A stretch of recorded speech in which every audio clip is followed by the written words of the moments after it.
there you go. There you go. Jey Uso breaks Sami Zayn's heart, and the road to WrestleMania 39 is pretty much set now.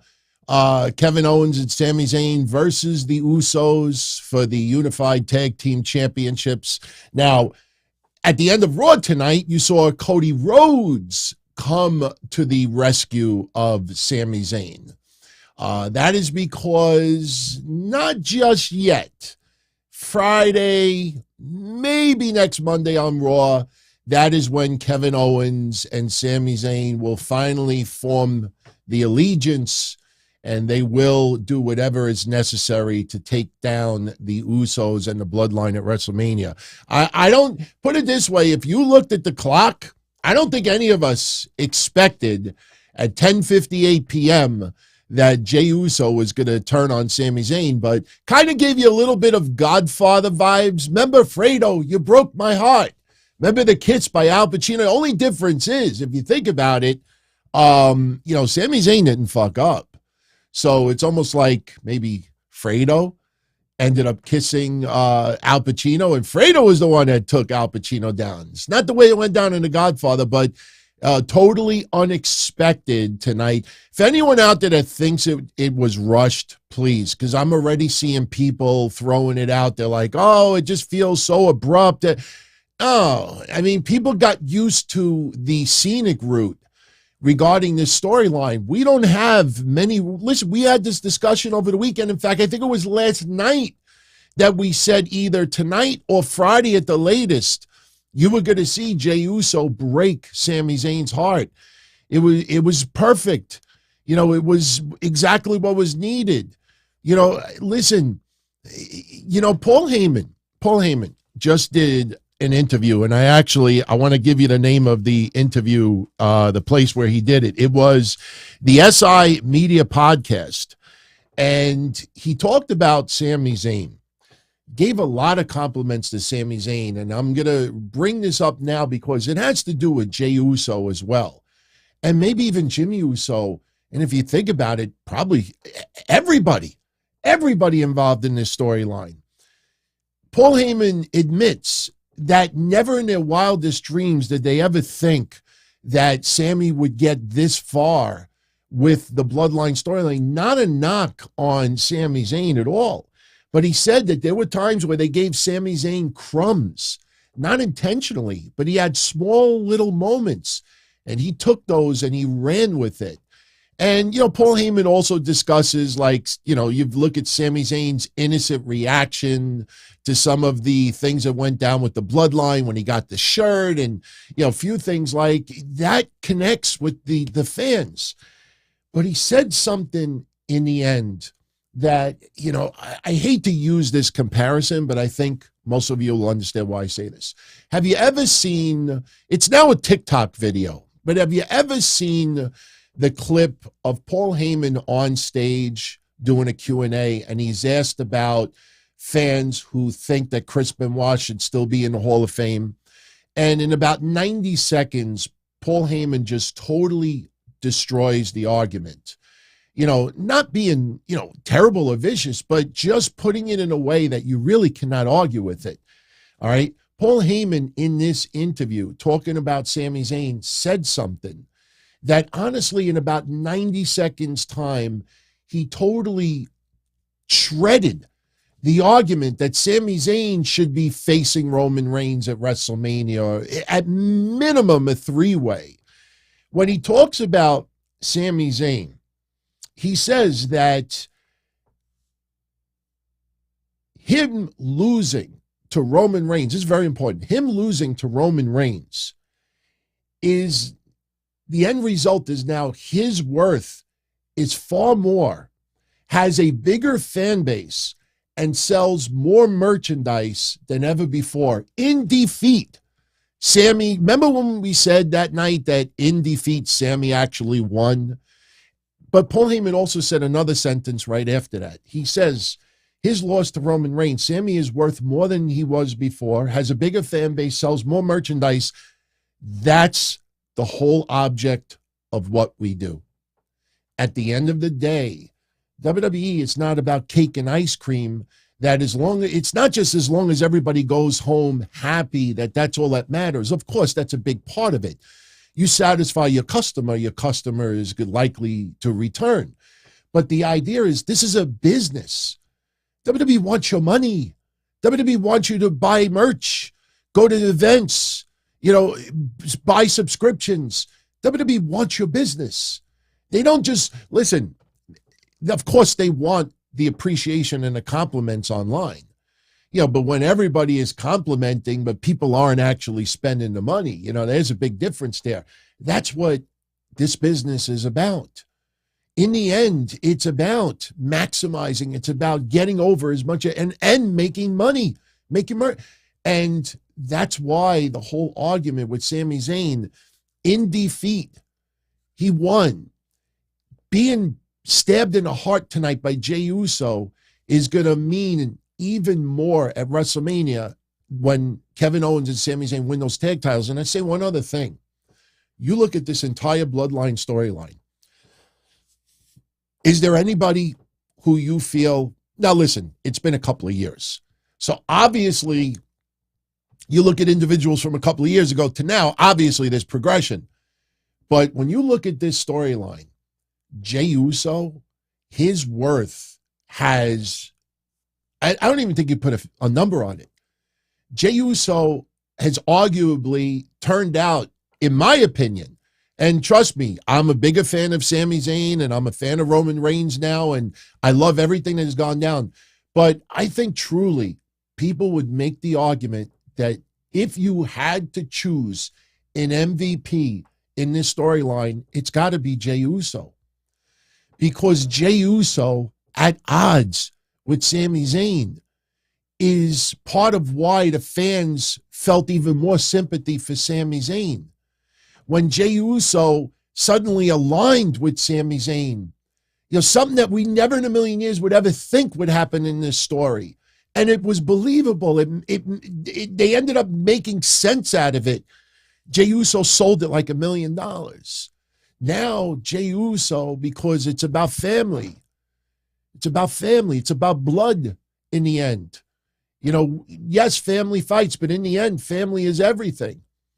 I think in the end, Jey Uso arguably is the MVP. And I'm not taking anything away from Roman Reigns or Jimmy Uso. Jimmy Uso, listen, give props to Jimmy Uso. You remember early on with that drinking arrest. And the next week, he's in, putting his storyline even deeper. Remember a couple of years ago? Do you remember our conversations? Like, wow, it's strange. A lot of people at that time were very, very angry that WWE did not penalize Jimmy Uso, did not suspend him, did not take him off TV. A lot of people felt like they didn't do anything. But as we discussed, as months went by, that was the last opportunity for Jimmy Uso. It wasn't about failing wellness violations. It was his last shot. It's either shape up or ship out. That's it. And give Jimmy Uso a hell of a lot of credit for turning his life around. And this storyline, I mean, you could only imagine the pressure. But the one thing that was great about this storyline, and this is probably the biggest ingredient with any good storyline. Seriously, think about this.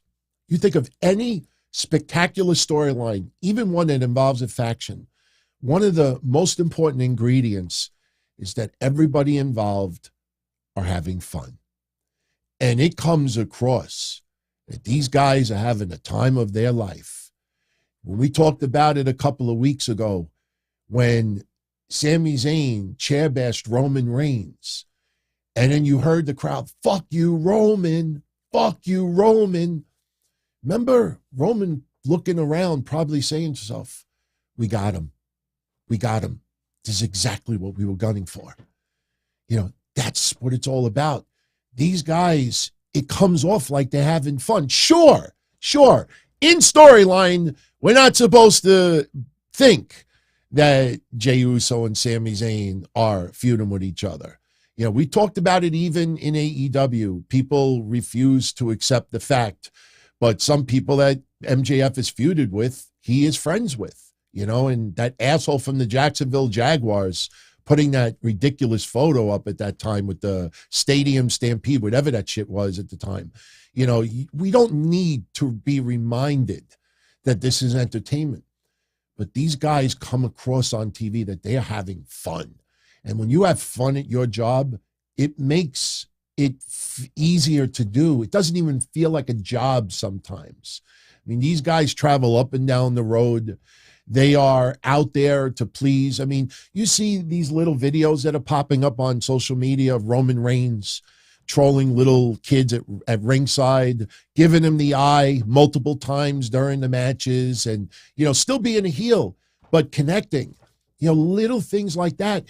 It's not like, oh, let's make the kids happy, especially. No, these guys come off like having fun. When the fans at ringside were trolling Roman Reigns with Aquaman, you know, Roman Reigns having some fun with the fans back. Every single member in this group are coming across that they are having fun. And when you are having fun, I mean, you can't get any better than that. Doesn't it feel like even Brock Lesnar is having fun? Look at Mustafa Ali. Mustafa Ali. What do you think, friends? What do you think? Do you like the repackaging of Mustafa Ali? What do you think? You know, I saw people tonight, oh, that's Vince McMahon all over it. You know what's going on right now with the Vince McMahon stuff? And by the way, Vince McMahon was at Raw tonight. Unfortunately, I wrote the truth online. The truth is not sexy. The truth is not controversial.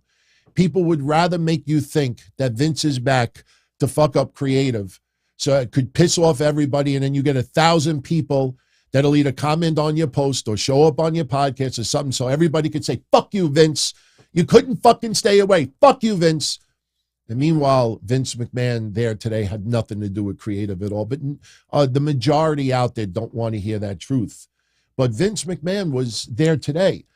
And in case you haven't figured it out, all this Vince McMahon nonsense, oh, the Brock Lesnar, that's Vince, is all over that. Look at Mustafa Ali, the repackaging, that's Vince. This is the new blame Russo. Remember TNA days? Everything that sucked in TNA, blame Russo, blame Russo, blame Russo.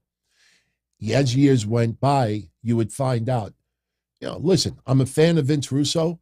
I have been a fan of his for decades. Yes, he has done a lot of crappy shit in wrestling. I'm not going to deny that.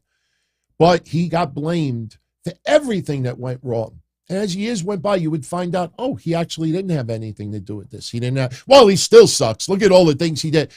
Vince McMahon now, this is the blame Russo. It's just a different Vince that they're going after. But Mustafa Ali, what do you think of the repackaging? You know, Mustafa Ali, I tell you the honest truth. I don't care if Vince McMahon came up with this. I don't care if Ali came up with this. I don't care if fucking Bruce Pritchard came up with this. I like it. Because Mustafa Ali is coming across naturally like he looks like he's having fun. He posted a social media video earlier. I'm going to show you a video. Now, unfortunately, I cannot play the music that Mustafa Ali posted because I would get hammered on YouTube for it. So I figured, you know what? Why not? We could use some different music instead. Just follow my voice. You don't really have a choice. And pull up your pants and do the muscle man dance. Now wiggle your behind. He looks like he's having fun. He doesn't look like he's embarrassing himself. Pull up your pants and do the muscle man dance.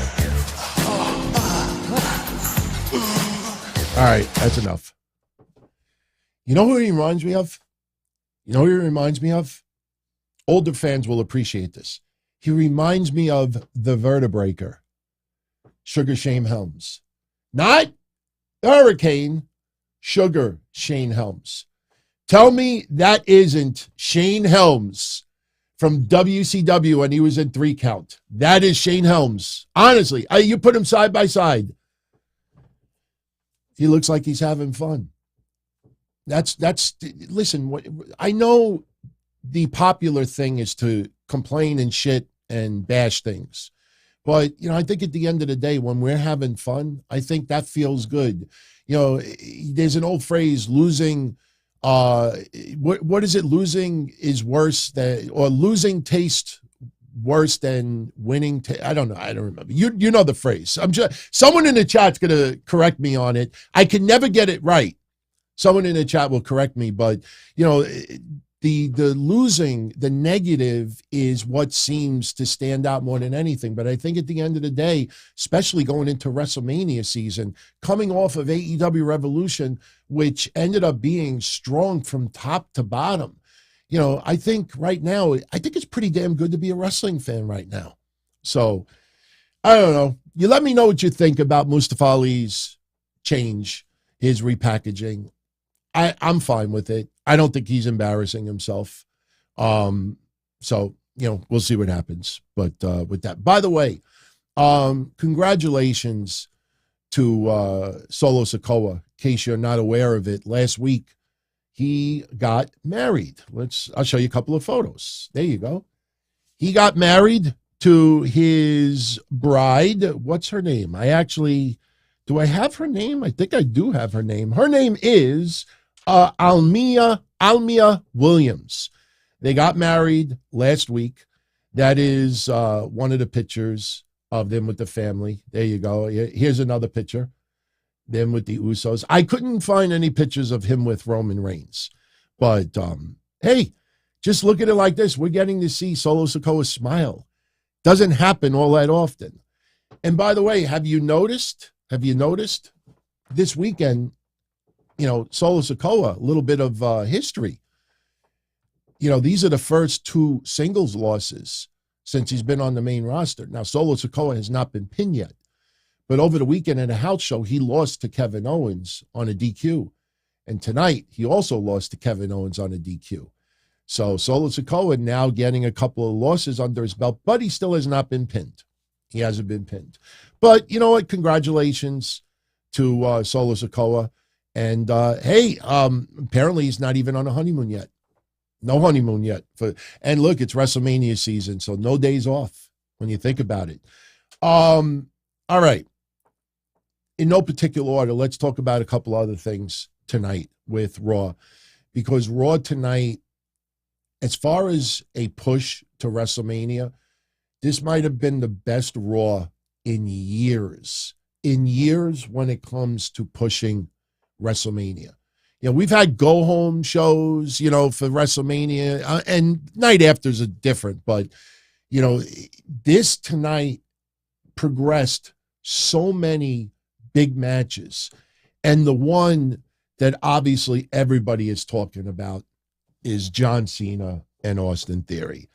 The worst kept secret. I even saw a couple of websites tonight before the Raw trying to tease that, Austin Theory is calling out a newcomer on the roster for WrestleMania. I'm like, come on, man. Stop teasing people with clickbait. We know who his opponent is going to be. But, John Cena comes out, and before he can really start talking, Austin Theory comes out and interrupts him. Austin Theory wants a match against John Cena at WrestleMania. Austin Theory, really being a huge fan of John Cena growing up is legit. And John Cena said that a lot of people call Austin Theory a John Cena wannabe. And, we've pointed out over the last several months that Austin Theory has used a lot of John Cena's phrases, a little bit of mannerisms. And John Cena brings up that right now you're in the ruthless aggression era, and that almost got me fired. That almost got him fired. And he says to Austin Theory that, no, he will not face him at WrestleMania. And he says Austin Theory has one of the greatest names in the history of wrestling, besides Austin Theory. Because in theory, everybody in that building tonight or any other night should be there to see Austin Theory. And they're not. They don't believe in you. No one cares about you. You're wasting our time. And he basically gives Austin Theory an ultimatum. He says, on behalf of Boston, we'd like to give you a gift. Shut up. Turn around. Get out of this ring. And we will let you leave in one piece. And, Austin Theory, listen, we talked about this. You got to be on your A game when you go head to head with John Cena in a promo. Last week on the History Show was the week that Cena and The Rock had that back and forth. And The Rock, very, very rare. I mean, outside of Rocky Maivia, very rare that The Rock is ever rattled in the ring cutting a promo, and that motherfucker was rattled when John Cena exposed the cheat notes on his arm. Now, when we preview this week's History Show, oh my God, this week's History Show, and it's only about 2.5 hours, but some of the moments are huge, huge.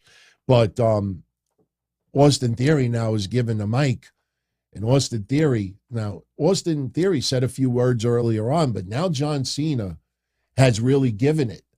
Now Austin Theory has got to come back, and Austin Theory comes back and takes a shot at John Cena's thinning hair.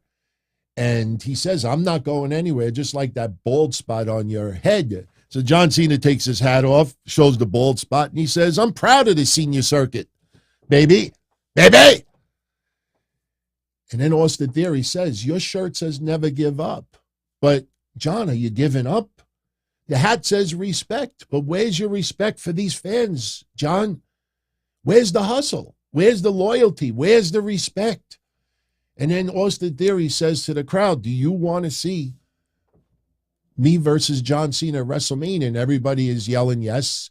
And he tells them all to shut up because John Cena already said no. So John Cena, once again, comes back and starts going after Austin Theory and says, I'd rather have a bald spot on my head than to have fake crowd cheers and chants piped in during my matches. Ooh, that fucking hurts. And that is legit. Now, you may, in defense, say, well, Austin Theory, very young on his main roster career, it took some time. When he had the briefcase, you remember when he lost the briefcase and you had all these numbnuts on social media saying, oh, how the fuck could they do that? Wow, that was awful, this and that. And that night, challenge me if I'm lying. That night I said that's the greatest thing that could have happened to Austin Theory. The minute that motherfucker lost the briefcase, Austin Theory's true career push began. Everybody was focusing on that 3-34 record. He was one win above Carmella. When Carmella had that briefcase, Carmella's record was like 2-34. Austin Theory lost 90+% of his matches, and he was not losing. People were saying, oh, that was Vince's guy, and now Triple H is a creative, and, they don't believe in Austin Theory, and he should be released. Look where he is now. Now do you realize that Austin Theory is in the future and probably would not come close to John Cena level, but you could see he is the heir apparent for one of those main spots in the future. You could see it. So now Austin Theory, he's going off on Cena. And, Cena, responds with the fake piped in chants and crowd reaction, which spectacular. And he says, I didn't say no to you because I don't have loyalty, respect, or, the hustle. I said no to you because you're not ready. And Cena says something that really is tremendous.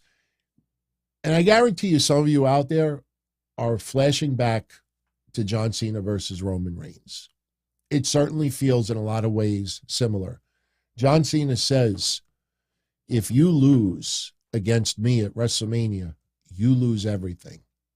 But if you beat me at WrestleMania, you also lose everything. Because the next night, you do not have me to fall back on. And though that crowd, these passionate, dedicated WWE fans will eat you up and spit you out. You are not ready to be in that position. So John Cena, goes back to the crowd, toys with them a little bit. Look, I'm getting old. I can't hear you all that well. Do you want to see Austin Theory versus John Cena at WrestleMania? And the crowd overwhelmingly is saying yes. And the match is set. And after the match is set, John Cena leaves the ring. He goes on the rampway, and he addresses the Boston fans again. Actually, before he even leaves the ring, he tells Austin Theory, he's looking at Austin Theory, and Austin Theory has the championship title draped around his shoulder the entire time. But he looks at Austin Theory and he says, good luck, kid, at WrestleMania, because you don't have it here, you don't have it here, you don't have it there. And it was funny because Austin Theory was looking down at his nuts before it, and John Cena with a little tap. And then John Cena says, that last one you should especially work on. So John Cena leaves the ring, and we think that's the end of it.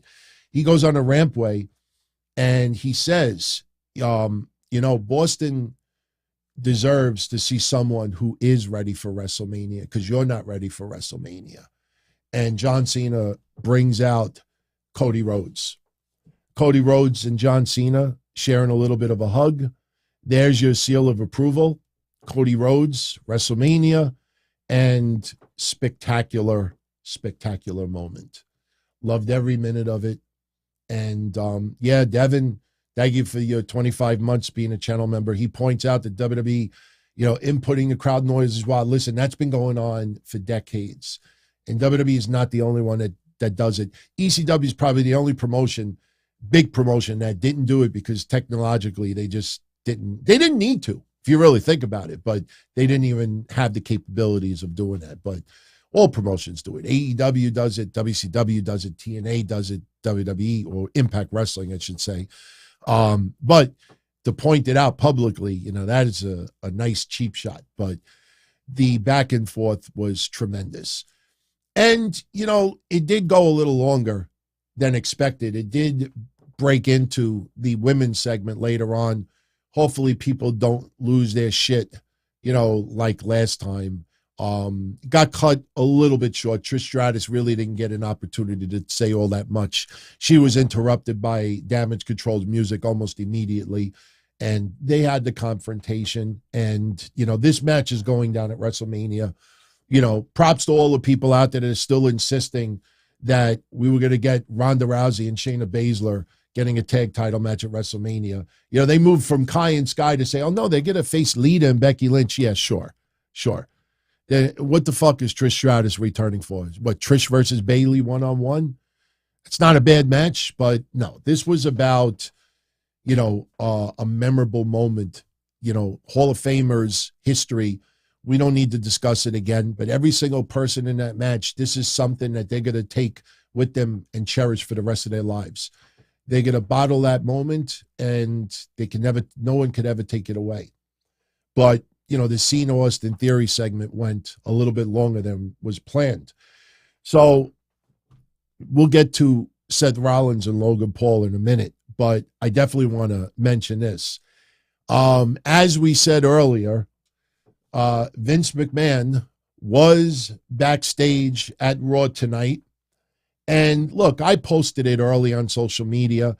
I DM'd a friend of mine that I trust that actually works for WWE. It's weird. I get DMs from people who claim to work from WWE. And I'm like, why do you do that? It's just, there's like a weirdness level to it. Hey, I got a scoop for you. And then I'm like, yeah, what's the scoop? And I don't even want to repeat half the shit that is said to me. And sometimes I think people are intentionally trying to sabotage me on the shows. But some of these people are really, really legit, what they say. And I'm like, oh, my God. But Vince McMahon was at Raw tonight. There was 3 reasons why Vince McMahon was there. And I'm sorry about the Trump photo. I had to grab like a Vince McMahon picture from my library quickly for tonight. So, my apologies. But listen, there's 3 reasons why Vince McMahon was there tonight. I don't give a shit who it triggers in the wrestling media world. I don't give a shit how angry, some fans get online. Vince McMahon has 84% voting power and is the majority owner of a multi-billion-dollar company that's having an insane event, WrestleMania, 2 nights, making crazy revenue. And in May, they're going to Saudi Arabia. Vince McMahon is not barred from the building. This isn't AEW. This isn't other places. Vince McMahon has to be there once in a while. He shows up, and you see the cake and ice cream crew online are losing their shit.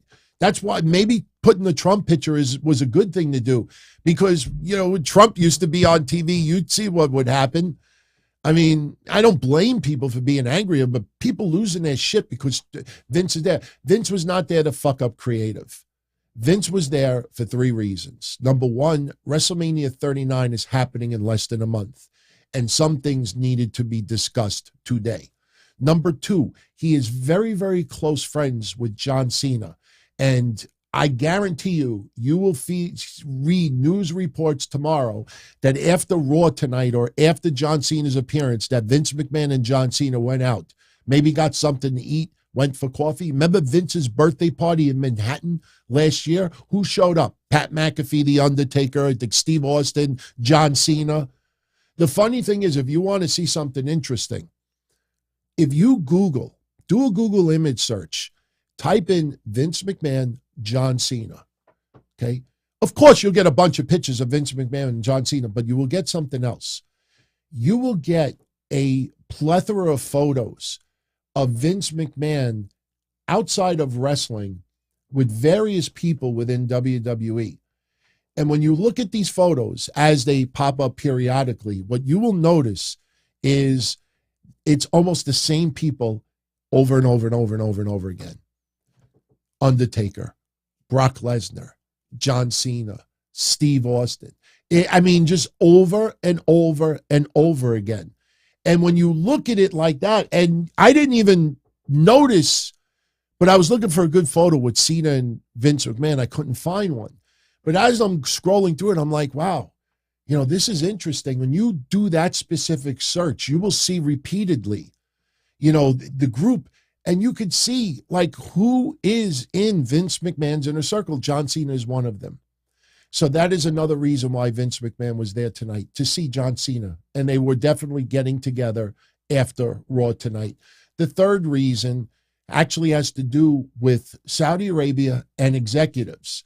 Tonight was not, oh, let's meet with Comcast and have them sit front row and see what it's like to see Raw, or TV negotiations, and like, oh, he was meeting with executives who were, that wasn't that tonight. But Saudi Arabia is happening in May, and there's a couple of executive things that need to be done. And Vince McMahon was discussing that today. You know, remember, as much as you may hate Vince McMahon, as much of a pig he is outside of wrestling towards women, towards, you know, his wife, his family, whatever, you know, the guy still owns the majority of WWE. And the idea that, you know, you almost feel like security is going to escort him out of the building, it's nonsense. It's nuts. And shame on the people online that because he's there tonight, they're immediately saying, oh, he's there to fuck up creative and everything else. To me, that's childish baby shit, seriously. You know, and just because something happens and you don't like, too many DQ finishes, Mustafa Ali acting like a member of 3 Count, or, you know, other things, you know, all the comedy stuff that we got last week, you know, stop acting like Triple H is some outsider that hasn't been part of the WWE, Vince McMahon family regime for decades. You know, when I look back at the history shows, when I put up the photo previews every week, I'm reminded over and over and over again some of the awful, awful segments that Triple H was involved in. And, you know, people try to come off today like, oh, well, that Triple H back then is not the Triple H now. Says who? Like, you break bread with him? Like, of course, he's a married man now, and he's older, and he's got kids, and he's, you know, of course, he changes his views. And yes, the world we live in now is much different than it was 20 years ago. But, you know, you just look at all of these storylines that he was in, the over-the-top sexual stuff, making fun of, you know, people's medical conditions. You know, even the last week was the anniversary of him and Booker T. We don't even need to go there. You know, just look it up. And I'm not throwing shade on Triple H. All I'm saying is stop trying to make it seem like he came in and is intentionally, whatever Vince McMahon would do, we do the opposite. Whatever Vince would do here, do the opposite. Why? Why? There's a reason why WWE is worth what it is today. There's a reason why WWE for the last, bunch of years has actually made crazy ass money, whether you like it or not. They didn't just scratch off a lottery ticket and make money. It's not like someone died the last couple of years and left Vince, a couple of $100 million. You got to call it like it is, whether you like it or not. But Vince McMahon there today, business needs to be done, whether you like it or not. And that's why he was there. So, all right, let's talk a few moments about Seth Rollins and Logan Paul. Now, The Miz was moderating this. I don't know why. I mean, I do know why, but, I guess they just wanted a little bit of a diversion, not just have straight up one-on-one, especially since we needed Logan Paul to be chicken shit and cheap shot Seth Rollins when he wasn't looking. But that is the attire. Some people said that Seth Rollins looked like Dr. Zeus, Cat in a Hat. That's a good one. I have no argument there. But Seth Rollins, Logan Paul, having a confrontation. Miz is moderating it. Seth Rollins comes out. And let me tell you something. If I had enough time tonight, I would have capped Boston serenading Seth Rollins. I would have looped it. In fact, I'm almost tempted. When the crowd goes, oh, I'm tempted on my YouTube channel to loop that for about 24 hours. Have you ever gone on a YouTube channel and it'll be like maybe like 18 hours of like a phrase just over and over and over and over again? Like something will be looped for about 8 hours straight.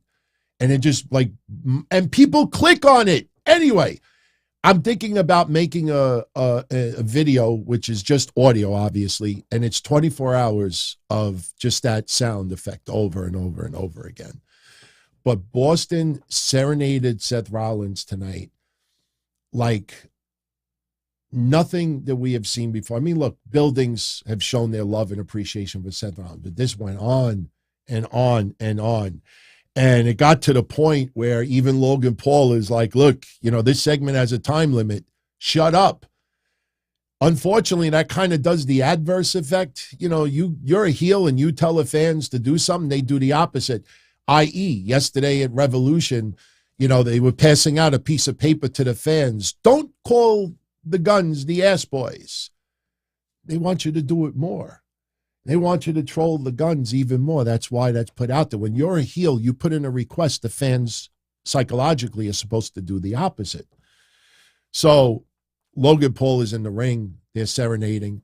The fans are chanting, Logan sucks.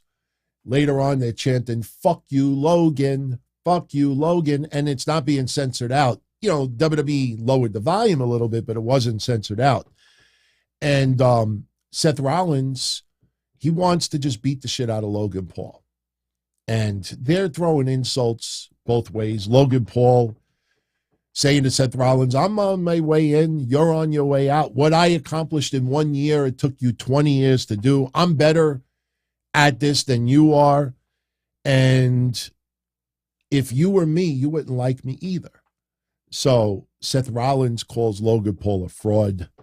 He calls him a coward. We had multiple references to dumpster fires tonight. Interesting term, because we use dumpster fire. I'm not saying that anybody at WWE is tuning in, but I like the term dumpster fire. I think it should be used more in pro wrestling. Chelsea Green I think it was Carmella that called Adam Pearce the dumpster fire tonight, and Seth Rollins called Logan Paul a dumpster fire tonight. So he calls him a fraud, a coward, a dumpster fire. He says, we don't want you in our house, period. That's it. He challenges Logan Paul to a fight. The Miz says, no. That's why he's there, to prevent confrontation. And Logan Paul says, listen, if I want to kick Seth Rollins' ass in Boston, I will do it. The crowd thinks we're going to get, like a little impromptu, but, Logan Paul wants a bigger stage. It's almost like the Brock Lesnar storyline. Give me more money. Give me a bigger stage. Give me a bigger platform. And yeah, I'll kick your ass, Seth Rollins. So The Miz has an idea. Why don't they face each other at WrestleMania? And Seth Rollins is saying to The Miz, you can actually do this? Yeah, I have pull. I'm the host of WrestleMania. All right, so so you can talk somebody in the back? Yeah, let's do it. All right. And The Miz, storyline, goofy. He's getting ready to leave the ring to run to the back. Hey, let's do it. And Seth Rollins, nails him. And then Logan Paul cheap shot Seth Rollins out of nowhere. Almost hit the curb stomp, but punched him. Knocked him right on his ass. Seth Rollins selling it like $1 million. And Logan Paul says, when you wake up, let me know about WrestleMania. And by the way, bye-bye, bitch. So that's the phrase going back and forth now. But they had a tremendous confrontation. Tonight, we had some epic confrontations. Jey Uso and Jimmy Uso without saying a word. When you saw Jimmy and Jey Uso in the ring, admit it, you're looking at the time and it's 10:58. And you're like, okay, this stare down, well, it's like 10:56 actually, and this stare down is going a little bit longer. And Jey looks very, very confused. Like, it's almost like, you thought probably that he was going to rip off Jimmy Uso's shirt. And he's just looking at Jimmy Uso, and Jimmy Uso's got this look on his face like, you're my brother. Like, why? Jimmy could sense that Jimmy Uso was not returning to the bloodline. And during the night, Paul Heyman kind of trolling Jimmy Uso. And he's saying to him, like, tonight, you're the one that's going to lay out Sami Zayn. You're the one that's going to eliminate the problem so the tribal chief does not have to. And then Sami Zayn will be eliminated from this problem. And by the way, you must have this unbelievable pressure on you because you're the one that needs to get Jey back in the bloodline. And if Jey is not back in the bloodline by Friday, the tribal chief is not going to take it out on or blame it on Solo Sikoa. He's going to blame it on Jimmy Uso. So as Paul Heyman is saying this, Jimmy Uso looks like he's shitting bricks, like, oh, fuck. But towards that end, when Jey and Jimmy are in the ring and they're just looking at each other, and Jey is got this confused, angry, hurt. If you want to compare it to a bad movie, well, great movie, but, it's outdated now. New Jack City. You remember with Wesley Snipes towards the end? Am I my brother's keeper? Yes, I am. And he shoots the guy in the head. It kind of looked at like that moment where Jey Uso, you just needed, let me tell you something. If Jey Uso would have been able to get himself to cry a tear, that would have been, I know it sounds trivial, but that probably would have been the most epic moment of this storyline. I mean, we've had some, but if he would have been able, looking at his brother in the ring with that confused look, if he could somehow get himself, and that is a talent that people do. That's something with acting that a lot of people don't know. Like when you're live, like in movies, it could be staged, obviously, but when you're live, and you got to create a tier. If you're going to do like a segment, remember Vince McMahon with Triple H? When Vince McMahon was alleviated of his duties, I love you, Pop. They truly started crying in the ring. And, that's not easy to do. And what some people will do is they'll think of a loved one who has passed. They'll think of a pet, that they had who had died, they had to put down. And that get you in that mood. I mean, I'm not going to make myself cry live on the show, but if I start thinking of really sad things, yeah, I could probably get myself to tears. It's happened a few times here, not to entertain people. It was just real emotion.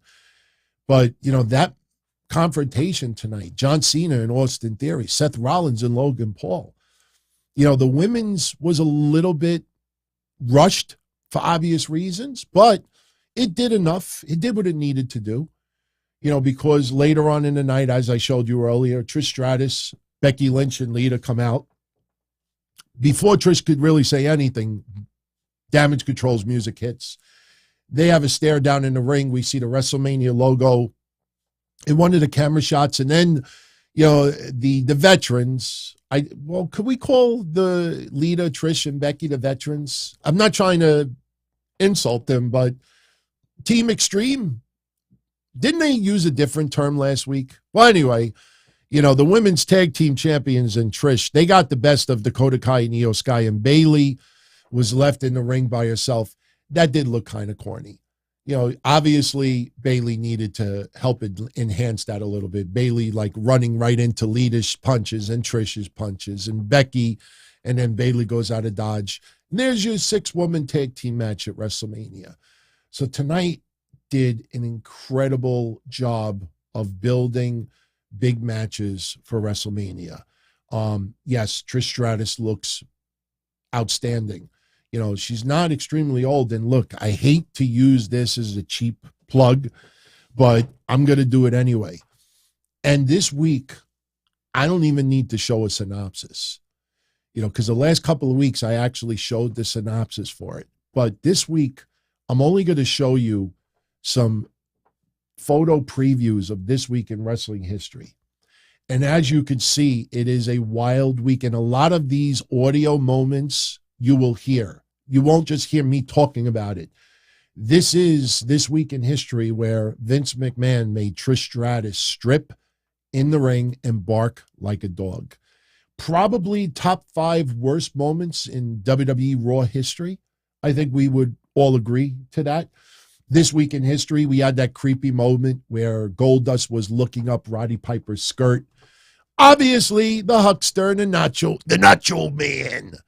WrestleMania, Mick Foley's ear is severed in Germany against Vader. We also had this week in history the only time that Hulk Hogan and Steve Austin fought in the ring. It was part of a handicap match, Steve Austin and The Rock versus the NWO of Hall, Nash, and Hogan. It was this week in history where Paul Heyman did commentary as part of ECW. And this is when they were first having their barely legal pay-per-view. This is not 2001. This is 1997. Look at Stephanie McMahon. This week in history, we were perceived that Triple H's dog was run over by a limo because of, wasn't it Chris Jericho? Didn't the dog shit in the locker room? And Stephanie told Chris Jericho to bring him outside, and Chris Jericho tied him to a limousine, and then the limousine backed up, and then you heard, ah, ah, ah. I don't think they ever put a disclaimer up saying that no animal was hurt during this broadcast. What about Y2AJ? This week in history, Chris Jericho and AJ Styles' brief alliance ended. Chris Jericho turned on AJ Styles. And if that wasn't enough, this week in history, Goldberg, everybody's favorite these days, taking on Kevin Owens for the Universal Championship. A little bit of Price is Right history. Ox Baker on the Price is Right. I think also Brian Kendrick was on the Price is Right this week in history. I got audio clips for both moments. Austin Aries debuting for 205 Live. And this was 1 week removed from The Rock with the cheat notes. And The Rock, doing those troll videos about John Cena, and he actually had one of those little fucking troll things or whatever, those gnomes, I think they are, that you put in your garden.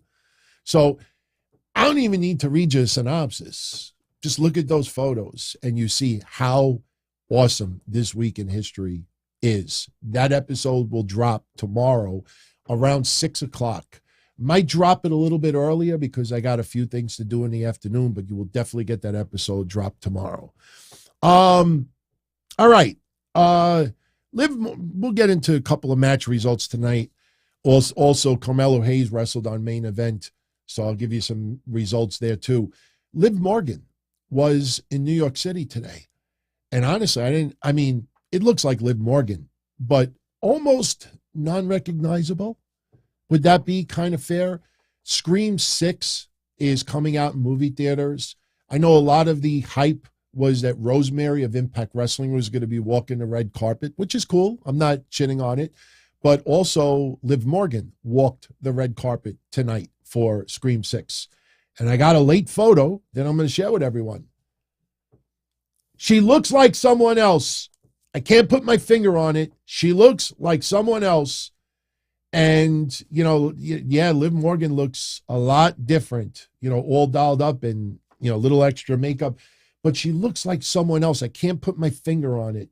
I don't know if it was somebody in wrestling or maybe it was just an actress, but she looks like someone else, but she was put at the red carpet today. So I figure I'd show you a little picture of that. So match results tonight. We had Kevin Owens beating Solo Sikoa by disqualification to open up Raw. We had interference by Jimmy Uso, and they were going to lay out Kevin Owens on the announcer's table, but here comes Sami Zayn. He shows up, breaks up the party, and at the very end, Sami Zayn extends his hand, extends the olive branch to Kevin Owens. He wants none out of it. He walks away. A little bit later on in the night, Sami Zayn bumps into Kevin Owens in the back, and Sami Zayn is like, look, I was in the bloodline. Yeah, I remember. I remember all the things that you did.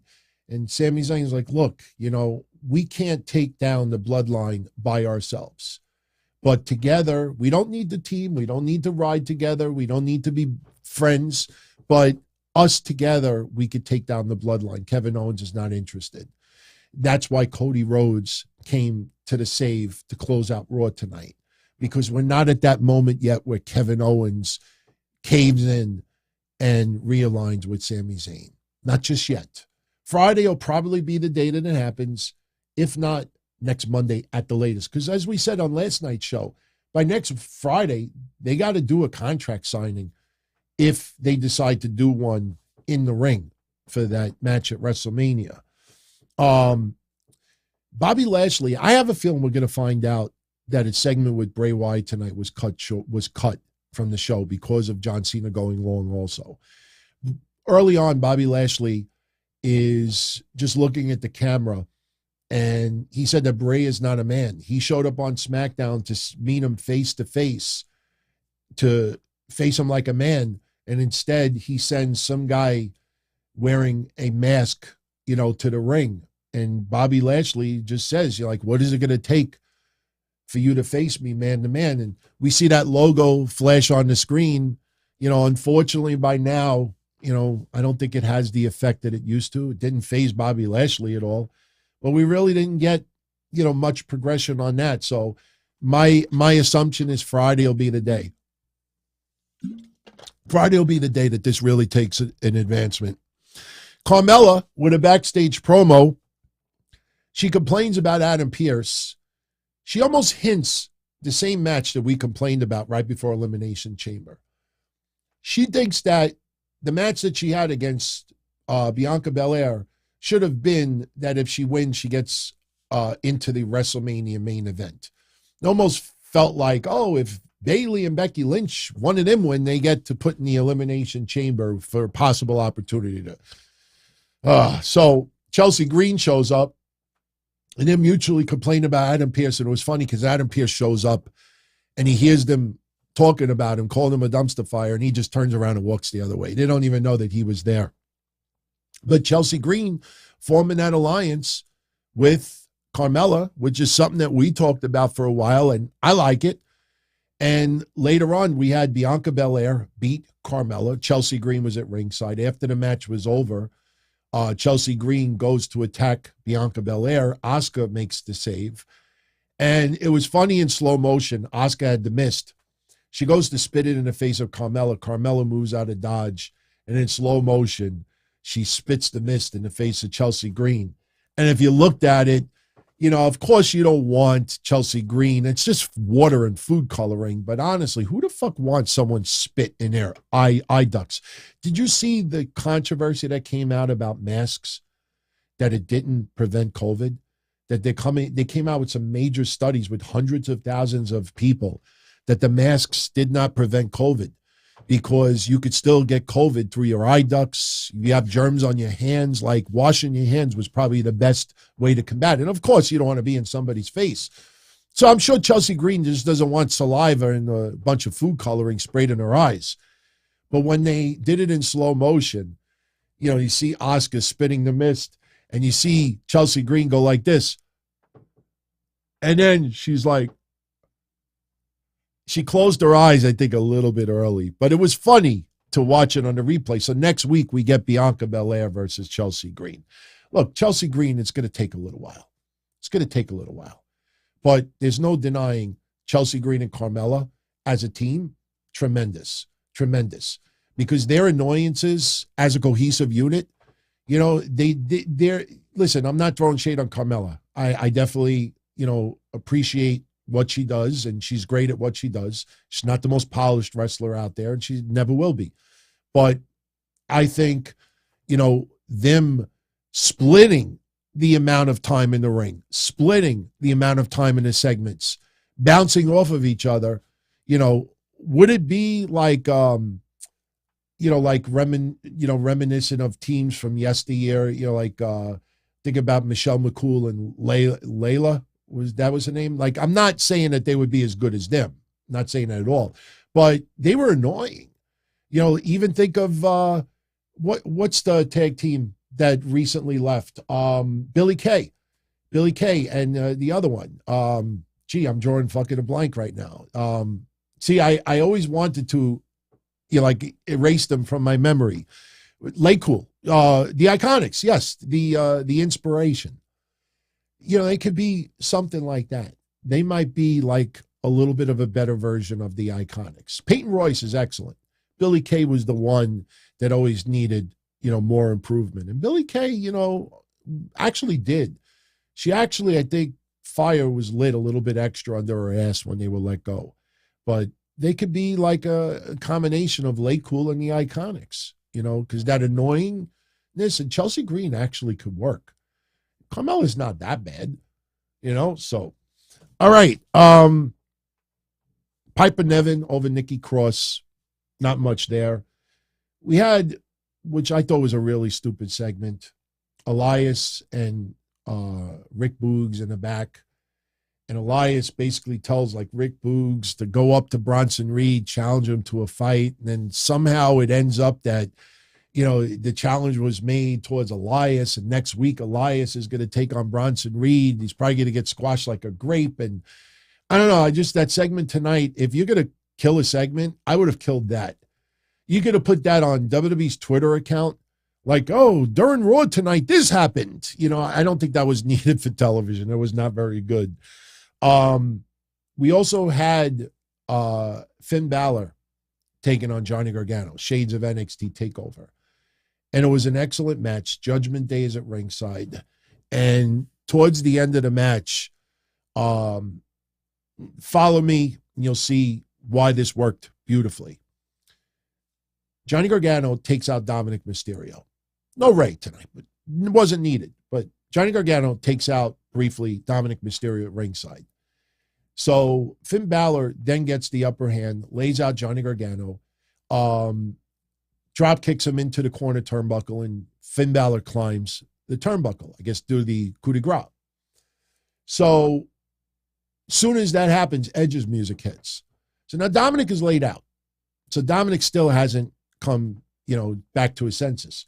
Soon as Edge's music hits, Rhea Ripley and Damian Priest go up the rampway.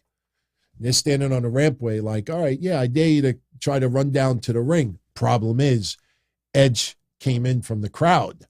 So while Damian Priest and Rhea Ripley are all the way up the rampway, here comes Edge. Finn Balor was still on the rope. You kind of feel bad with Finn Balor and, you know, the corner ropes. Remember what happened with Roman Reigns? But Edge knocks him off the rope. And Damian Priest, Rhea Ripley, they're going back down to ringside. And unfortunately, it was too late. Johnny Gargano with the one final beat, he beats Finn Balor. Later on, Edge is in the back with Kathy Kelly, and Edge makes a challenge for Finn Balor. Show up next week. He's got a challenge for him, and he wants to see if Finn Balor has the stones to meet him in the ring face to face. Now, at the end of the night, it was Kevin Patrick. He's the one that fucked it up. At the end of the night, you know, they showed the graphic, like Finn Balor, is he going to, you know, answer Edge's challenge to see him face to face next week? And Kevin Patrick was like, will Edge accept Finn Balor's challenge for the match at WrestleMania? Will it? And I'm like, oh, you know, like not only did he butcher it, but it's like, I don't think it was supposed to go that far yet, but it was Edge who issued the challenge. See if Finn has the balls to show up next week. We had another dumb segment, the Maximum Male Models, talking about how much potential Otis has.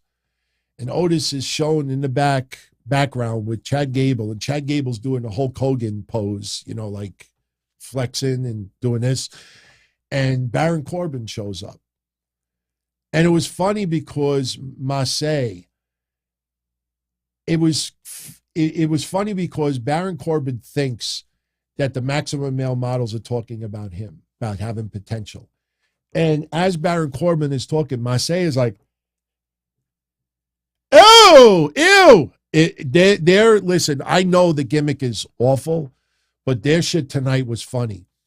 And Corbin, he's been down on his luck. So Maxine Dupree says to Baron Corbin, if you could take out Chad Gable tonight, the ugly one, then, maybe we'll consider, being your client. So Chad Gable ends his losing streak. Chad Gable has had a pretty big losing streak, if you haven't noticed. He beats Baron Corbin tonight. So Baron Corbin, the fall continues. Is he going to fall to the point where we start feeling bad for Corbin? And will they do the opposite of what they did last time? We thought Happy Corbin was going to be a babyface when he started winning again. And instead, they kept him as a heel. So it's like the fans didn't want to connect to Corbin. I don't know if you can even do that with him. What other matches went down tonight? I'm looking. We did find out that Becky G is going to sing America the Beautiful to open up WrestleMania Night 1. We don't know who's going to sing for WrestleMania Night 2. And they also announced King of the Ring and Queen of the Ring will go down on Saturday, May 27th in Saudi Arabia. For everybody that's making a big deal that it's the night before AEW's Double or Nothing, again, for the majority of fans out there, they watch WWE pay-per-views through Peacock. So or the WWE Network, they don't pay $60 anymore. There's a very, very, very, very, very tiny group of people that still do. So the majority of people out there, it's not that WWE is going to take away buy rates from AEW because people have to choose, do I pay for WWE or do I pay for AEW? That argument is long gone, honestly. I mean, sure, $10 is still $10, but, that really is not an argument anymore. So there was something else that happened tonight. I thought it was pretty damn stupid. Oh, it actually wasn't stupid, but Omos, Dolph Ziggler. I like the repackaging of Mustafa Ali. And him at ringside, we love Dolph. Of course, he's going to turn on Dolph Ziggler, but he's the one that put Dolph Ziggler in a match against Omos. Omos beats Dolph Ziggler in about 30 seconds. After the match is over, MVP gets on the mic, and MVP says, Brock, you wanted me to hype the match? This is all you needed to see. Here's your hype. Omos squashed Dolph Ziggler in about 30 seconds. And again, I thought Corey Graves, and I know a lot of you out there don't like Corey Graves, but Corey Graves brought up a valid point. Omos versus Brock Lesnar is not, like a match that isn't like directed towards, regular wrestling fans or, it's more of because it's the spectacle of WrestleMania, that it's two giants going at it. And, this could give a nice boost to Omos. Do I think Omos is going to beat Brock Lesnar? No.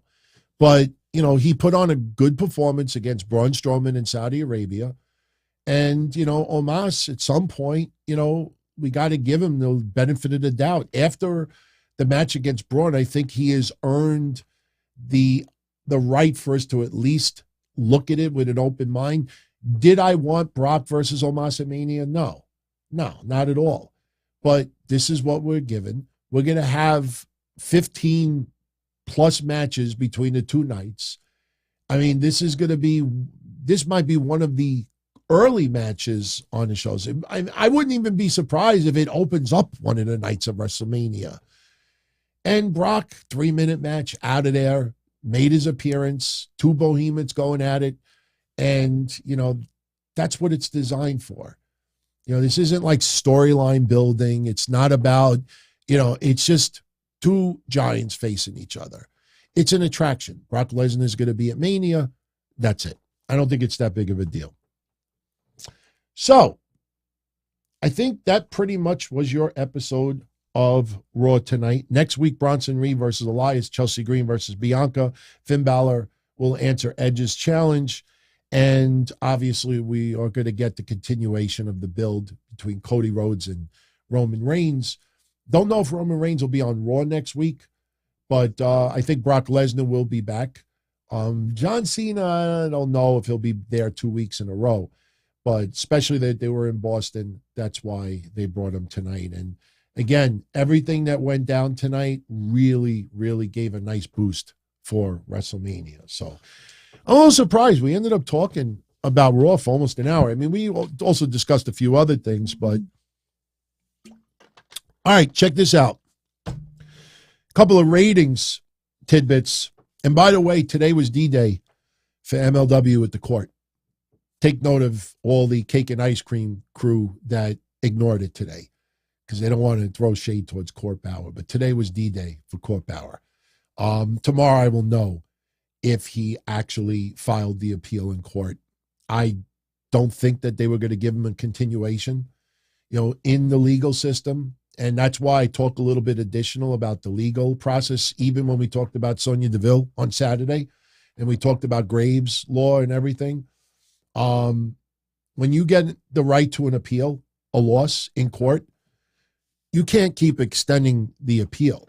In some cases you can, but something like this, no, you lost because of these reasons, and you have 21 days to tell the court why we should keep it going. And you don't, after 21 days, on the last day, say, I need more time. You don't do that. And you can't give the court a reason why you need an extension to give a reason why the court should. So today was D-Day for MLW. We'll see if they filed the extension. If they did, then the case continues. But as far as I know so far, no extension was filed. They rolled the dice. And props to all of you out there who did watch On Patrol Live this weekend and noticed we're the only people out there that actually reported that MLW, all their ads were pulled from On Patrol Live. And that was the show where they were getting the most plugs for MLW. Their entire advertising reels pulled MLW from On Patrol Live. There was no advertising this weekend. 0. Goose egg. 2 weeks ago, there was 6 to 8 advertisements a night. 6 to 8. This weekend, 0. All right, let's get in some wrestling ratings news. Some interesting highs and lows over the last week that I want to share with you. First of all, let's talk about Raw last week. Raw last week did 1,768,000 viewers. That is down from the week prior of 2,006,000. The 240,000 viewership drop. Now, of course, we're a couple of weeks removed from Elimination Chamber. You expected a little bit of a drop. Can't blame it on, the usual reasons, but the highest rated segment last week was the MVP Brock Lesnar confrontation. That did 1,965,000 viewers. You're going to find this very, very interesting. The low point of Raw last week was the first half of Damage Control versus Becky Lynch and Lita for the tag titles. Now, why do I bring up the first half? Because this was quarter number 7. Quarter number 8, which is notoriously the lowest quarter of the night, that quarter went up about 20+ thousand viewers. Slight, but here is where it gets interesting. Do you know that the beginning of their match, we had almost 160,000 fans turn off Raw? Damage Control versus Lita and Becky Lynch, as they're coming down to the ring and starting their match, 160,000 fans turned off Raw. Changed the channel, turned the TV off. Kid you not. Do the research and you'll see it. That is not a good sign. I mean, sure, I don't think most of us expected a title change last week, but a lot of us thought that Trish Stratus was going to appear. We talked about it for 2 weeks that it was going to lead to that. But still, the fact that Lita was returning to the ring, and they had 160,000 fans turn the TV off at that point. No joke. MLW last week, as we talked about before, they only did 50,000 viewers, almost half of what they drew the prior week of 97,000 viewers. And now the fact that they got no plugs on Patrol Live, that number, could be even worse going forward. And remember, they only have 5 weeks left of TV. People could say what they want online, but now we're finding out MLW only signed a 10-week deal with Reels. Think about all the fucking plugs. Oh, MLW, their future, 10 fucking weeks. That's like a mini series. That's like going to a restaurant and you go there and you have 2 appetizers and that's it. It's over. I mean, it wasn't even a long-term deal. And this AEW All Access is only 6 episodes. So we're giving all this crazy hype to things that aren't even going to last 3 months. So, all right. Also last week, NXT. Not very good either. 555,000 viewers, down from the week before's 589. Now, tomorrow we have NXT Roadblock. We did predictions last week. NXT Roadblock should be a really fun show. Mako Satomura, and Roxanne Perez, I think actually will pop a decent rating because, believe it or not, their involvement last week on NXT, and also Tiffany Stratton versus Katana Chance, Sal Ruka versus Elektra Lopez, that quarter was all women wrestling. That was the highest segment of NXT last week.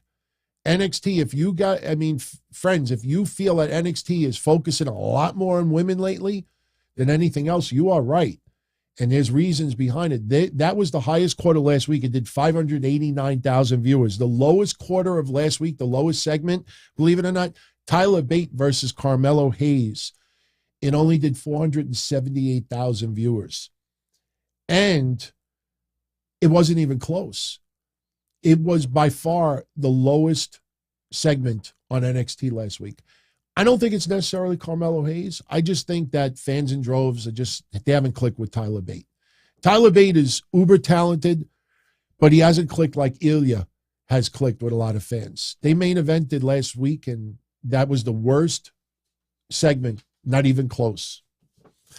AEW Dynamite last week did 833,000 viewers, down from the week prior's 1,028,000. Now, Wednesday, we will reveal the winner of the Gigi Dolan signed pictures. Last week's high point for Dynamite, and we always exclude quarter one because it'll lead in for the Big Bang Theory, but believe it or not, the second half of the ladder match and the confrontation with Wardlow, Samoa Joe, and Powerhouse Hobbs, remember, because they had a little bit of a stare down too, that segment did 894,000 viewers. The lowest part of Dynamite last week, the lowest segment, was the second half of the Casino Battle Royale and the MJF Bryan Danielson confrontation. Believe it or not, that only did 736,000 viewers. I kid you not. I think that placement with Danielson and MJF was probably a big mistake. Probably should have opened hour 2, or you do the Casino Battle Royale a little bit earlier, especially with the way it ended up. Nothing against Orange Cassidy and Danhausen, but, wasn't a ratings hit. And honestly, that match was a hot mess, let's be honest. New Japan last week did only 47,000 viewers. That is up slightly from the week prior's 41,000. Impact Wrestling did 96,000. That is up from the week prior's 87,000. Rampage this past Friday did 394,000. That is down from the week prior's 409,000. Not this past Rampage, but the one before. The highest segment of the night was the Elite House of Black confrontation and Tony Storm versus Willow Nightingale.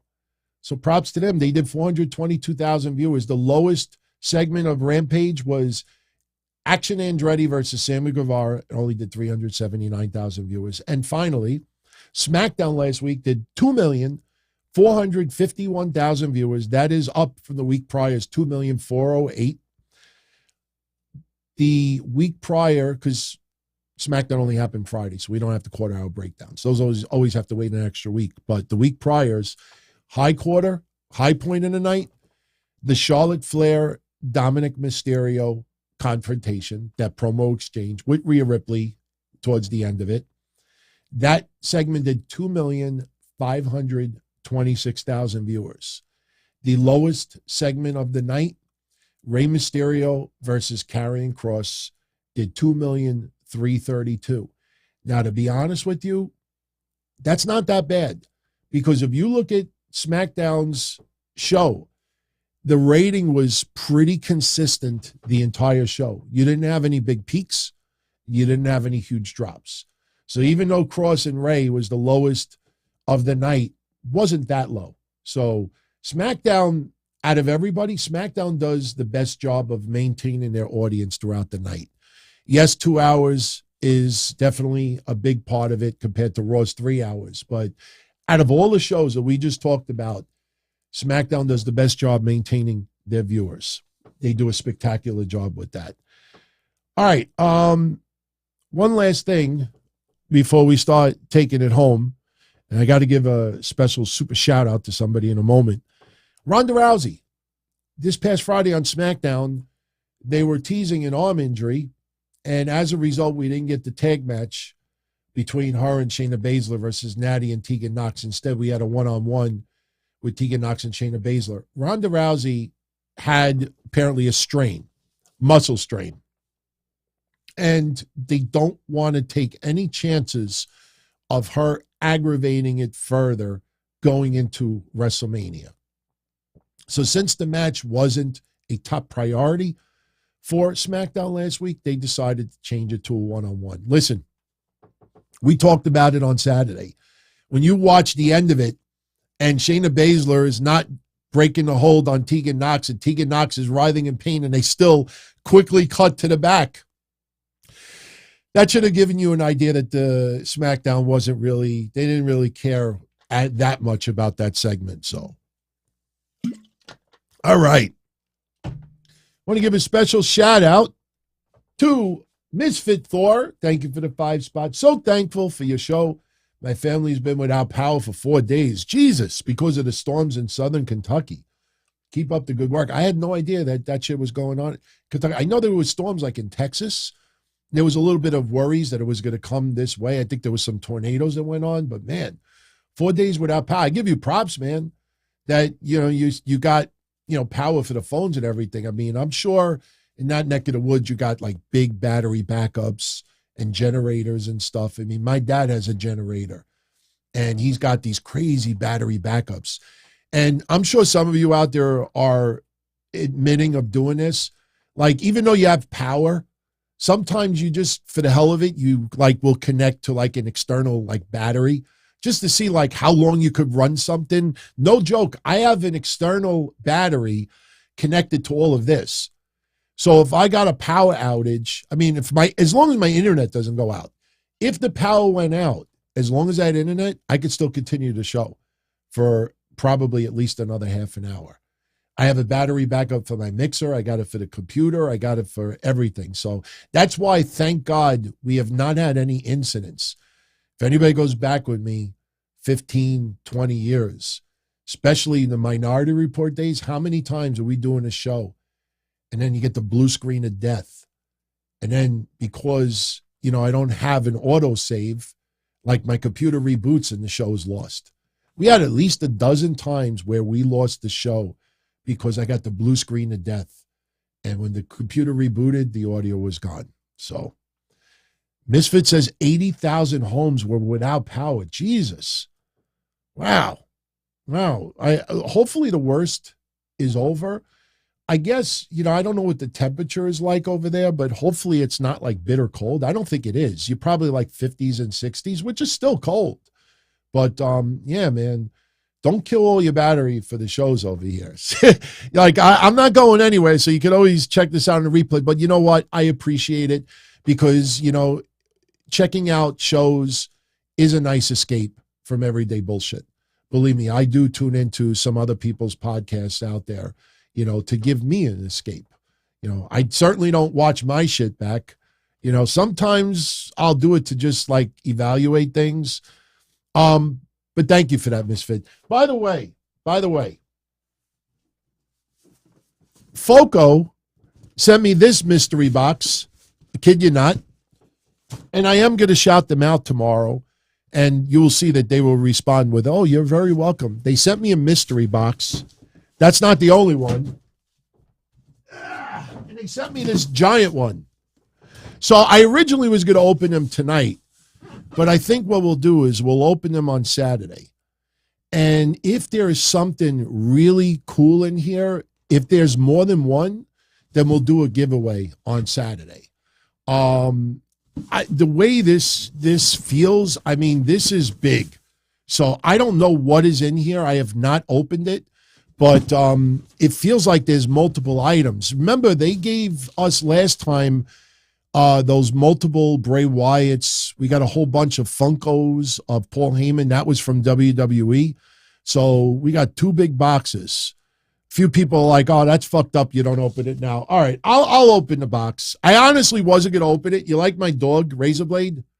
Like my dog, Razorblade? Yeah, that's the Razorblade. All right, we'll open it up now because I don't want to be a dick. You know what? There's a lot of people tuning in still. Maybe we do it. If it's something good, maybe we'll do a contest now. How's this? We open one box now, and we'll do a contest. And then we'll open one box Saturday, and we'll do a contest Saturday. How's that? All right. So if you are live right now, and I know there's still a decent number of you still, if you want to be part of the contest, go to the chat room. All right. If you're not a subscriber, you could subscribe. You'll be able to get in the chat room in a matter of 20 seconds while I'm opening this thing up. So let's see what's in here. Now, yes, there is a barcode, but it doesn't say anything. It doesn't say what it is. I looked it up online. So I'm opening this up live right now. And if it's something really good, I mean, as much as I probably would want to keep it, we'll do a giveaway. So, all right, we got styrofoam. Hopefully it's something good. Okay, I see WWE. I'm sure you could see that. So what is, okay, so it's only one item. That I could tell you. What is this? Oh, wow, look at this. This is huge. Holy shit, is this big? Look how big this thing is. It's the Undertaker big heads. You see it? Undertaker big heads. This fucking thing is heavy. Holy shit, is this heavy? Yes, we'll do giveaway. Honestly, I have an Undertaker in the background. I don't need 2. This thing is big. I'm going to put it right back in the box. And what I'm going to do is I'm going to just close it. Hang on. I'm going to close it, and we'll do a giveaway. So, don't do it yet. Let me just put the box down. And listen, you know, I'm not going to lie. I do get complaints. Oh, and by the way, next week we're going to do the Samoa Joe TNA giveaway. I'll show it to you. Hold on. We were going to do this a while back. The box is it's not that bad. How many of you ever saw this from TNA? This is a Samoa Joe. It still works. I think, what do? You snap the fingers? What do you squeeze? I don't even, oh yeah, look. Watch out, here comes a muscle buster. You're stronger than you look.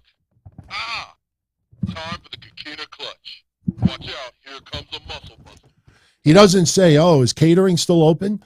So we're going to do this giveaway next week. So we'll do a giveaway on Wednesday. So it's been sitting here. I might as well. So, and I do have a box big enough for it. So someone will win that next week. All right. So check this out. This one will wait until Saturday. Let's make it easy. All you got to do is predict what Raw's rating is going to be from tonight. Oh, and let me say this. I do get complaints off and on from people like, wow, why don't you do a contest for people on the archive and this and that? And yes, we will do one where you leave a comment or something. But the reason why I do it for live, because it's very hard to timestamp comments on YouTube. And, it doesn't show the exact time that somebody posts something. And that's the problem more than anything else. Like if somebody posts something during the day, like later on, it'll say posted 1 day ago. How do you truly know if somebody posted it before something is revealed or not? Another thing is, and I'll just say it, everybody and their mother is doing a live stream after Raw. And the fact that people decide to spend their time here, I kind of want to reward them a little bit once in a while. I don't mind that people will tune into other friends' podcasts. I mean, yeah, that's cool. I mean, I definitely don't want to take away anyone's viewers. But when you decide that I'm not your first choice, hey, that's, it is what it is. But all right, so check this out. All you have to do is predict Raw's rating. Now, before you write it, I'm going to write go in the chat. Once you see go, you have about, 30 seconds to post your rating. Let me just point out a few things before you post your rating. Something to think about. Last week's Raw did 1,768,000. Sami Zayn was advertised for Raw. Kevin Owens, Cody Rhodes, Trish Stratus, Becky Lynch, Lita were all advertised. We did not expect, obviously, Jey Uso to turn on Sami Zayn to close it out. But tonight also, and it's probably the biggest reason than anything, John Cena made his return. Yes, we had John Cena recently on Raw. We've had him, more than once last year on TV. Remember the last time we saw Vince on Raw? He introduced Cena and left. So when you think about the Raw rating, I'm going to give you my prediction. The week before was 2,000,006. Last week was 1,768,000. I truly think that Raw is going to be far more than 2,006,000 viewers. I'm going to give my own prediction, 2,138,000, which would be a 350,000 viewership jump. I think that would 2,137,000. Believe it or not, I think that might be low still. I think they have a very good chance of hitting 2.2 million. They had 2.2 million, that would be gigantic. But the problem is we got 3 hours of Raw. And, especially the fact that the third hour is always the worst, not even close, their worst rating. The fact that they chose, which is always the worst quarter of the entire night, to have Jey Uso turn on Sami. You obviously had to go off the air with that, but I'm kind of shocked. After 3 hours, where that final hour is going to be in the 1.5, 1.6 range on average, you decide to do it there. I mean, now for the next 4 days, on SmackDown, why did Jey Uso, turn on Sami? Or, Jey Uso makes his decision, the heartbreak. So now we're going to get even. Let's put it this way. Last week's SmackDown was 2,451,000. They might hit 2,007,000, 2,008,000 this Friday, especially with Roman Reigns advertised. Holy shit. All right, enough of me talking. So if you at home want to play for fun, by all means, but I'm going to now post in the chat room. Your first entry is the one I take. If you add a second entry, I got to take your first. If you delete your entry, then unfortunately you're not entered. And the person who comes closest to the Raw rating will win that giant Undertaker Foco. That is massive. I can't believe how heavy that thing is. All right, ready? Go. All right. So there you go. So you got about 30 seconds. It should only take you 30 seconds to type it. Don't wait and think, let me see what everybody else is writing. Write what you think it's going to be. But again, this was a spectacular episode of Raw. And I think it did a good job of maintaining their audience better throughout hour 3. Putting Cena in hour 2 was definitely strategic because hour 3 is usually the low number. Plus, probably Vince McMahon was like, come on, let's go eat. Let's go for a steak. They went out afterwards. You know what? It'd be cool if we found out that Austin Theory went out to dinner with John Cena and Vince McMahon. Say what you want about Vince. I want to find out that not only did Vince McMahon go out to eat with John Cena, that would be awesome if we found out. Listen, of course, kayfabe, you don't want to know that Austin Theory and Cena went out to eat together. I don't think they're going to be posing for pictures. But the point is, like, if we heard, the little buzz that, I think that would be pretty cool. So, all right, got about 10 seconds left. So I'm going to type contest over. So once you see this in the chat, not only is the contest over, but the show will be over. So, all right. As far as AEW Revolution goes, I will comment about it on Wednesday. I will also comment Wednesday about the incident with MJF and the fan. If you go to my Twitter, @DonTonyD, you will see a large portion of how I feel about it already. And probably you'd be interested to see what I said about it. All right, so that's it. Contest is over. One last thing that I wanted to mention before we call it. Yesterday on the sit-down, we had a conversation about something. And, of course, I expected it on Twitter. I'm not going to get a big response because a lot of people, once they saw it was a great idea, they start posting it themselves. Like their idea comes out of nowhere, like, hey, blah, blah, blah, blah. And I was surprised at how many emails I got today about it. And the topic has to do with the WWE Hall of Fame. We are only a couple of weeks away from WrestleMania, and no one has been announced for the Hall of Fame yet. We had some fun on Saturday about the fake news about Stacy Keibler, and who knows, maybe she ends up going in, but it was fake news. You'd be surprised how many people fell for it. But I said something yesterday, and I said that I think going forward, WWE should take a page of baseball, Major League Baseball, the NBA, NFL, NHL, whoever you want to choose. From now on, do not do an announcement every single week. Do like what Major League Baseball does. Announce, for example, Friday, 3 p.m., there'll be an online press conference. Triple H will announce the inductees for the 2023 WWE Hall of Fame. And Triple H announces every person who is going in. Do not do one a week, one a show. Do it like the professionals do. Announce all of the inductees at the same time. I think they'll do it.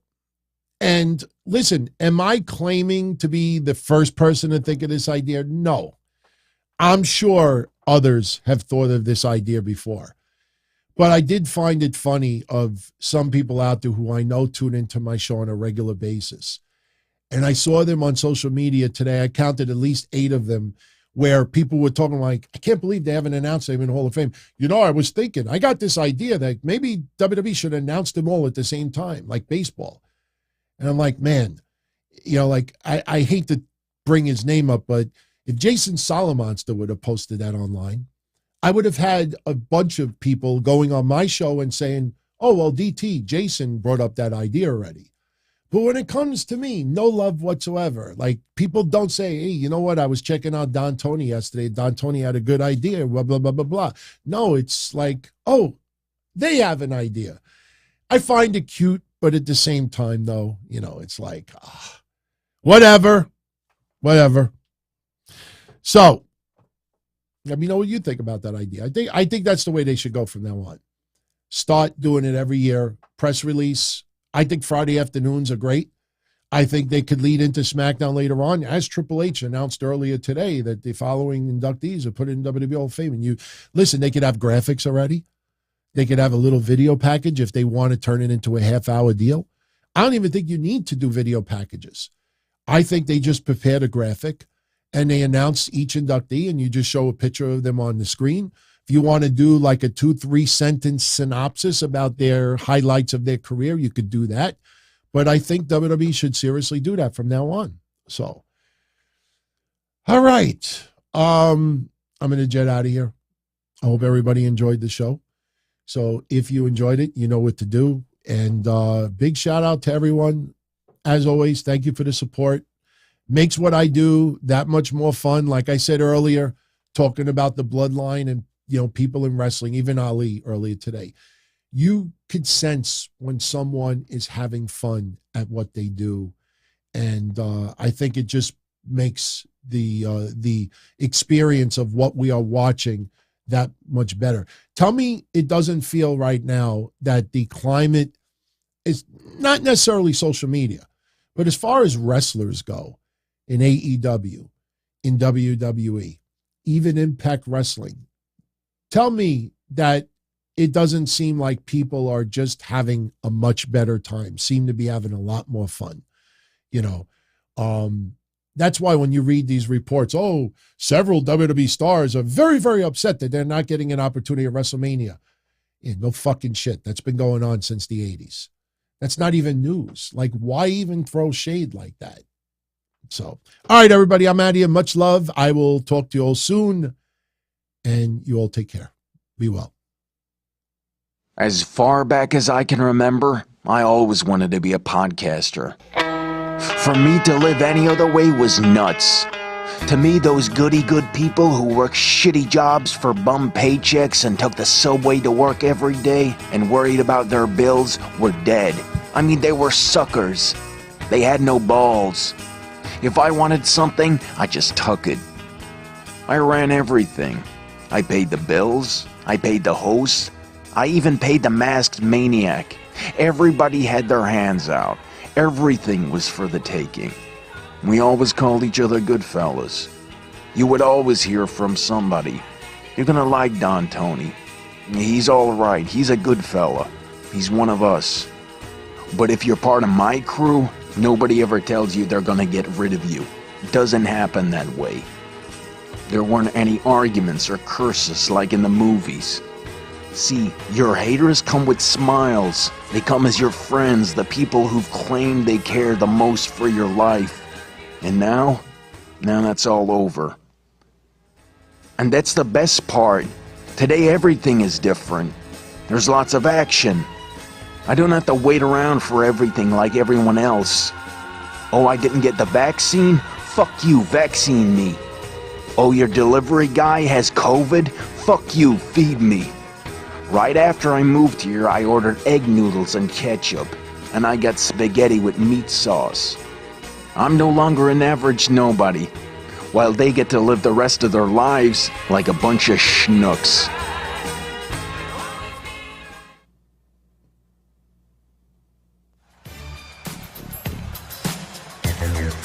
Just follow my voice. You don't really have a choice. And pull up your pants and do the muscle man dance. Now wiggle your behind. Erase your mind.